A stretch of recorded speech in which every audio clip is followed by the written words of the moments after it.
ในระยะ1 ปีผ่านมาเมืองสังทองได้มีเหตุการณ์ลมพายุพัดน้ำท่วมและไฟไหม้เกิดขึ้นทั้งหมด5 ครั้งส่งผลกระทบต่อ18 บ้านรวมทั้งเส้นทางสัญจรแต่ละบ้านครัว1 แห่งและเนื้อที่ทำการผลิตถูกผลกระทบเกือบ 30,000 เฮกตาร์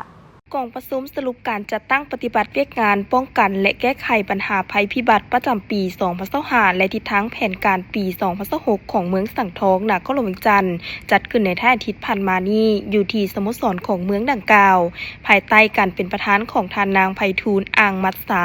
รองประธานคณะกรรมการปกครองเมืองสังทองโอกาสดังกล่าวท่านบุญมีอาสารักษาการหัวหน้าของการแรงงานและสวัสดิการสังคมเมืองสังทองได้ตีราคาการจัดตั้งปฏิบัติเวียกงานคุ้มครองภัยพิบัติในระยะผ่านมาพร้อมทางวางทิศทางแผนการในต่อหน้าในระยะ1 ปีผ่านมาเมืองสังทองได้มีเหตุการณ์ลมพายุพัดน้ำท่วมและไฟไหม้เกิดขึ้นทั้งหมด5 ครั้ง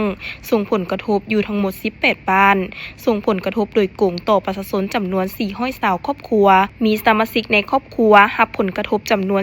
2,027 คนในนี้เสียหายห้อยส่วนห้อยจำนวน2 หลังนอกจากนี้ยังส่งผลกระทบต่อเส้นทางสัญจรตามแต่ละบ้านเส้นทางโฮมซาวเอสเทนขวา1 แห่งและเนื้อที่ทำการผลิตถือกระทบ